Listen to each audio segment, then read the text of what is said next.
সিরাজগঞ্জে কমতে শুরু করেছে যমুনার পানি, তবে ফের পানি বাড়ার সম্ভাবনা রয়েছে বলে জানিয়েছে পানি উন্নয়ন বোর্ড।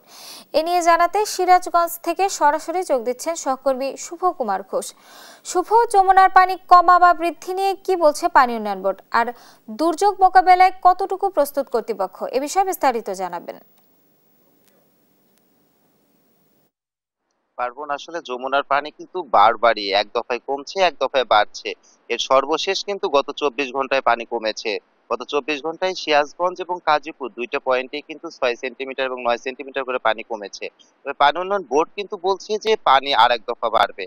তারা বলছেন যে এই 2 থেকে 3 দিন হয়তো পানি কমবে, এরপরে আর এক দফায় পানি বাড়বে। তারা কিন্তু আরেকটা কথা বলছেন যে যেহেতু পদ্মা দিয়ে পানিটা নামবে, এই যমুনা পানিটা কিন্তু পদ্মায় পানি থাকার কারণে কিন্তু পানিটা সেইভাবে নামতে পারবে না, ফলে আরেক দফা পানি বাড়বে।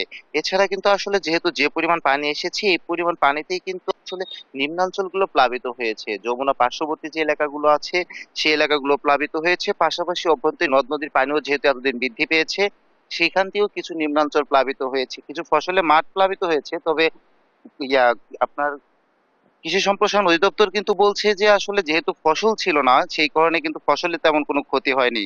তবে এই বিপদসীমা যেটা রয়েছে সিরাজগঞ্জের যমুনায়, এই বিপদসীমার কিন্তু সিরাজগঞ্জ পয়েন্টে এখনো 42 সেন্টিমিটার নিচ দিয়ে প্রবাহিত হচ্ছে এবং গাজীপুর পয়েন্টে কিন্তু এখনো 81 সেন্টিমিটার নিচ দিয়ে প্রবাহিত হচ্ছে।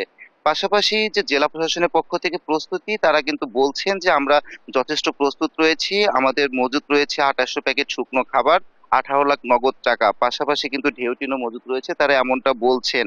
তারা কিন্তু বলছেন যে যেকোনো পরিস্থিতি মোকাবেলায় আমরা প্রস্তুত। তবে তাদের তথ্য অনুযায়ী, জেলা ত্রাণ ও পুনর্বাসন কর্মকর্তার তথ্য অনুযায়ী কিন্তু জেলাতে এখন পর্যন্ত কোনো পানিবন্দী মানুষ নেই। তারা বলছেন যে এখন পর্যন্ত যে ত্রাণ বিতরণের মতো কোনো প্রস্তুতি নিতে হবে সেই বা পরিস্থিতি তৈরি হয়েছে, সেটা হয়নি। তবে আমরা প্রস্তুত রয়েছি যেকোনোভাবে। তো পানি উন্নয়ন বোর্ড কিন্তু একটা কথা বারবার বলছেন যে এই বছরে কিন্তু আসলে ভারী বন্যার কোনো সম্ভাবনা নেই। তারা কিন্তু বলছেন যে নদী পাড়ে মানুষগুলো যে আতঙ্কিত হবে, সেই আতঙ্কিত হবার কিন্তু কোনো কারণ নেই। তারা বলছেন যে এই দফায় যে পানিটা কমবে, এরপর আরেক দফায় আসবে। হয়তো আগামী 15 দিনের মতো এরকম কিন্তু হতে পারে, কখনো একটু কমবে, কখনো একটু বাড়বে। তবে তারা বলছেন যে আতঙ্কিত না হবার, এভাবেই কিন্তু এবারে বন্যাটা পার হবে, এমনটাই বলছেন। পার্বণ, এই ছিল আসলে সিরাজগঞ্জে বন্যা পরিস্থিতি এবং যমুনার পানি কমা বাড়ার সর্বশেষ তথ্য।